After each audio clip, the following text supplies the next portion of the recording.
কিন্তু লাখ টাকার প্রশ্ন এইটা যে সমস্ত বৃশ্চিক লগ্নের লোকের কি বিবাহিত জীবনে সমস্যা আছে, কারোর কি শুক্র ভালো নয়? এখানে আমাদেরকে আর একটু গভীরে জানতে হবে।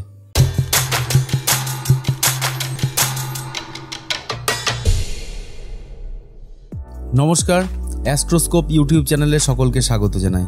আজ আমরা আলোচনা করব কেন্দ্রভাব কাকে বলে, কেন্দ্রে শুভ এবং অশুভ গ্রহের ফল, কেন্দ্র অধিপতির দোষ, কেন্দ্র অধিপতি যদি অশুভ ঘরে গিয়ে বসে তাহলে কীরকম ফল হয় সেই ব্যাপারে। প্রথমেই আমরা জানব যে কেন্দ্রভাব কোনগুলি।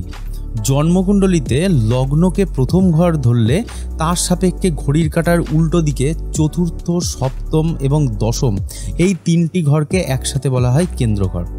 অনেক জ্যোতিষীদের মতে এই ঘরগুলি অর্থাৎ কেন্দ্র ঘরগুলি শুভ ঘর, আবার অনেকের মতে এই ঘরগুলি হলো নিউট্রাল ঘর, মানে অশুভ গ্রহ এই ঘরে বসলে পরে অশুভ রেজাল্ট দেবে, শুভ গ্রহ এই ঘরে বসলে শুভ রেজাল্ট দেবে। এখানে অনেক মতান্তর আছে। এখানে আমাদের জানতে হবে দুটো জিনিস। প্রথমত, কেন্দ্রে যদি কোনো শুভ বা অশুভ গ্রহ বসে তাহলে কীরকম ধরনের ফল দেবে, আর দ্বিতীয়ত এই কেন্দ্র ঘরগুলির অধিপতিরা যদি কেন্দ্রে বা বিভিন্ন স্থানে বসে তাহলে কীরকম ফল দেবে। দেখুন, প্রথমে একটা কনসেপ্ট আমাদের বুঝতে হবে যে কোনো ঘরের অধিপতি সেই ঘর সূচক বিভিন্ন ফল প্রদান করে থাকেন। এবার যদি এই কেন্দ্র ঘরের অধিপতি কেন্দ্র ঘরে এসে বসে তাহলে সেই গ্রহ শুভ ফলদাতা হবে। হ্যাঁ, এবার যদি সেটা শুভ গ্রহ হয় বা যদি উক্ত ঘরটি গ্রহটির উচ্চ ক্ষেত্র হয় বা মূল ত্রিকোণ স্থান হয় বা মিত্র রাশি হয় তাহলে খুব ভালো রেজাল্ট হবে। যেমন আমরা এখানে দেখছি যে কর্কট লগ্ন, প্রথম এক্সাম্পল বাঁদিকে। এখানে আমরা দেখছি যে কর্কট লগ্ন, দশম ঘরে রবি বসে আছে উচ্চস্থ হয়ে। মেষে রবি উচ্চস্থ হয় আমরা জানি, তাহলে ঘড়ির কাঁটার উল্টো দিকে গুনলে পরে আমাদের ওই মেষ রাশিটা হবে দশম ঘর। এখানে রবি উচ্চস্থ হয়ে বসে আছে, এক্সিলেন্ট রেজাল্ট দেবে। এবার দেখুন লগ্ন, পরের এক্সাম্পলটা লগ্ন বৃশ্চিক, চতুর্থ ঘরের অধিপতি মানে শনি তার নিজের মূল ত্রিকোণ ঘরে আছে, ভালো রেজাল্ট দেবে। এবার ধরুন পরের এক্সাম্পলটা লগ্ন হচ্ছে মেষ, শুক্র বসে আছে মকর রাশিতে, মকর রাশির অধিপতি শনি, তো শুক্র বসে আছে মিত্র ঘরে। ঠিক আছে, তো এখানে আমরা দেখলাম যে এই প্ল্যানেটগুলো শুভ রেজাল্ট দিল আপাত দৃষ্টিতে। এরপরে আরও অনেক অ্যাস্ট্রোলজির রং আছে, এখান থেকে অনেকগুলো ফর্মুলা আছে।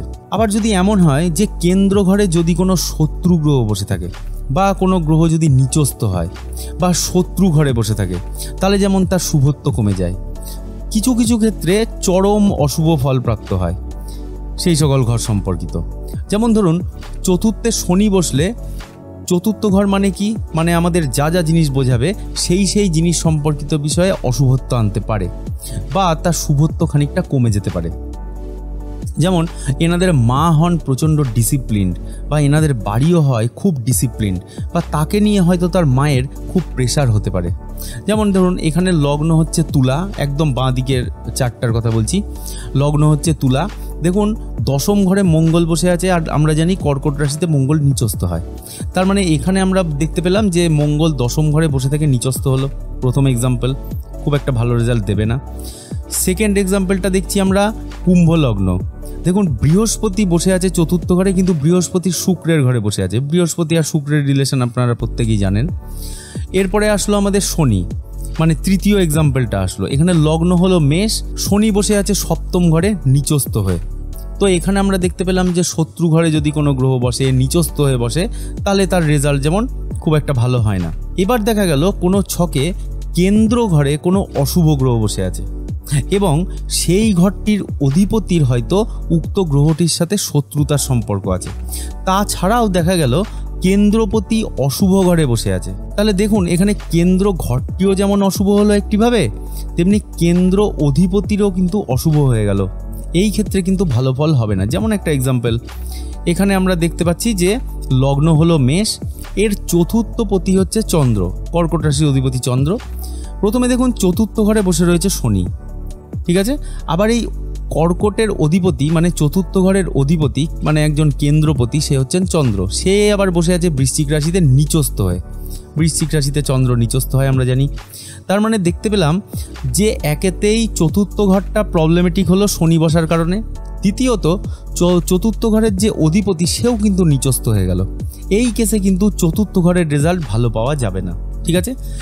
এবার একটা রুল বলবো, দেখুন বৃহস্পতি হচ্ছে নৈসর্গিক শুভ গ্রহ, ঠিক আছে। এই চার্টে আমরা দেখতে পাচ্ছি যে বৃহস্পতি ধনুরাশি এবং মীন রাশির অধিপতি। ধনুরাশি এই কন্যা লগ্নটাকে যদি ধরি তাহলে ধনু হচ্ছে চতুর্থ ঘর, মানে একটা কেন্দ্র ঘর। আবার দেখুন মীন রাশিও সপ্তম ঘর, তার মানে এটাও একটা কেন্দ্র ঘর। তার মানে বৃহস্পতি একাধারে চতুর্থ ঘর এবং সপ্তম ঘরের অধিপতি, ঠিক আছে। আবার বসেও আছে কিন্তু বৃহস্পতির দশম ঘরে, তার মানে তো দারুণ রেজাল্ট দেওয়ার কথা। কিন্তু এখানে কিন্তু একটা ব্যতিক্রম আছে। যদি কোনো নৈসর্গিক শুভ গ্রহ, আমাদের নৈসর্গিক শুভ গ্রহ কে কে? বৃহস্পতি আছে, শুক্র আছে, বুধ আছে, চন্দ্র আছে, মানে পূর্ণিমার চন্দ্র। এই নৈসর্গিক শুভ গ্রহ যদি কেন্দ্রপতি হয় তাহলে সেই গ্রহ কেন্দ্র অধিপতি দোষযুক্ত হয়, মানে ওই প্ল্যানেটগুলো ভালো রেজাল্ট দিতে পারে না। যেমন আর একটা উদাহরণ দেখা যাক। দেখুন এই চার্টে আমরা দেখতে পাচ্ছি যে বৃশ্চিক লগ্ন, যার চতুর্থ ঘরে শুক্র বসে আছে, আর শুক্র এখানে আমাদের সপ্তমপতি, মানে কেন্দ্রপতি। সেই জন্যে শুক্র কিন্তু কেন্দ্র অধিপতি দোষযুক্ত, অর্থাৎ শুক্র বৃশ্চিক রাশির জন্য শুভ গ্রহ নয়। যদি এই শুক্র শুভ ঘরে বসে, শুভ গ্রহ দৃষ্ট হয়, কোনো শুভ গ্রহের সাথে যুতি হয়, তাহলে তার অশুভত্ব অনেকাংশে কমে যাবে। কিন্তু লাখ টাকার প্রশ্ন এইটা যে সমস্ত বৃশ্চিক লগ্নের লোকের কি বিবাহিত জীবনে সমস্যা আছে? কারোর কি শুক্র ভালো নয়? এখানে আমাদেরকে আর একটু গভীরে জানতে হবে। আচ্ছা, তাহলে এখানে রুলটা কি? যদি কোনো গ্রহ একাধারে কেন্দ্রপতি এবং ত্রিশরাপতি হয় তাহলে সেই গ্রহ পারফেক্টভাবে কেন্দ্র অধিপতিত্ব দোষযুক্ত হবে। এখন প্রশ্ন হলো যে ত্রিশরাপতি কারা? যে সমস্ত গ্রহগুলো 3, 6 বা 11 এই সমস্ত ঘরের অধিপতি হয় তাদেরকে বলা হয় ত্রিশরাপতি। ত্রিশরাপতি অলওয়েজ খারাপ, এটা রুলেই আছে। ত্রিশরাপতি সবসময় খারাপ হয়। আমি পরের ভিডিওতে আপনাদেরকে আরও বেশি ইনফরমেশান দিতে চেষ্টা করব। তো এখন ব্যাপারটা হচ্ছে যে কর্কট লগ্নের জন্য আমরা দেখতে পাচ্ছি যে শুক্র হচ্ছে চতুর্থপতি, মানে তুলার অধিপতি শুক্র এবং বৃষরও অধিপতি শুক্র। তো এখানে দেখুন যে তুলার অধিপতি শুক্র, একইভাবে শুক্র আবার কিন্তু একাদশপতিও, মানে বৃষ রাশি হচ্ছে একাদশ ঘর কর্কটের সাপেক্ষে। তার মানে কর্কট লগ্নের জন্য শুক্র পারফেক্টভাবে কেন্দ্র অধিপতিত্ব দোষযুক্ত। তাই কর্কট লগ্নের জন্য শুক্র কিন্তু বেশি খারাপ ফলপ্রদায়ী হবে রেদার দেন বৃশ্চিক লগ্ন। কর্কট লগ্ন এবং বৃশ্চিক লগ্ন দুজনের সাথে তুলনায় শুক্র কিন্তু বেশি খারাপ রেজাল্ট দেবে কর্কট লগ্নকে, কারণ কর্কট লগ্নের জন্য শুক্র একাধারে কেন্দ্রপতি এবং অপরভাবে ত্রিশরাপতি। সেই জন্য শুক্র কর্কট লগ্নের জন্য বেশি খারাপ ফলপ্রদায়ী হবে। এইবার আপনারা নিজেদের লগ্ন সাপেক্ষে দেখুন কোন গ্রহ কেন্দ্র অধিপতিত্ব দোষযুক্ত আছে কিনা। এবার যদি কেন্দ্রপতি কোনো অশুভ ঘরে গিয়ে বসে তাহলে কীরকম ধরনের রেজাল্ট হবে? অশুভ ঘরের ব্যাপারে আমরা পরে আলোচনা করব, কিন্তু আগে একটুখানি বলে রাখি যে এই অশুভ ঘরগুলো হলো আমাদের স্ট্রাগেলের ঘর। অর্থাৎ শুভ গ্রহ এই অশুভ ঘরে যদি চলে যায় তখন মানুষ সেই সংক্রান্ত ব্যাপারে বেশি স্ট্রাগেল করে। বোঝাতে পারলাম না তো?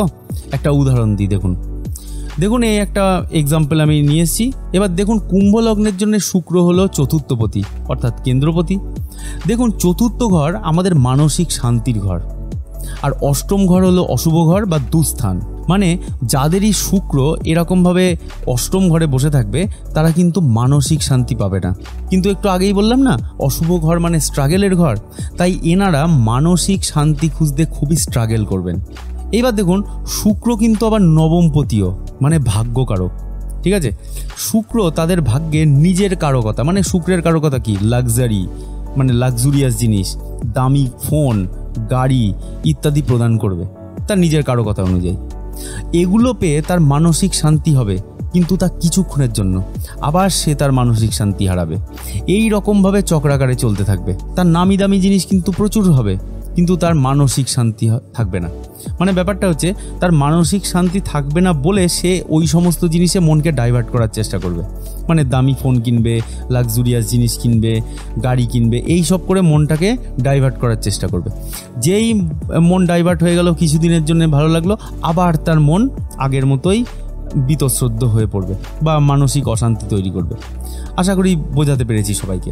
যতই হোক, কেন্দ্র ঘর শুভ ঘর হওয়ায় এখানে অশুভ গ্রহ নিজেদের অশুভত্ব বিশেষ একটা দেয় না, যদি তা মারক না হয়। আরও বিভিন্ন রকমের ঘর হয় জ্যোতিষশাস্ত্রে, যা আমরা ধীরে ধীরে জানব। আজ এ পর্যন্তই। কেমন লাগলো অবশ্যই জানাতে ভুলবেন না। Thanks for watching and please keep supporting.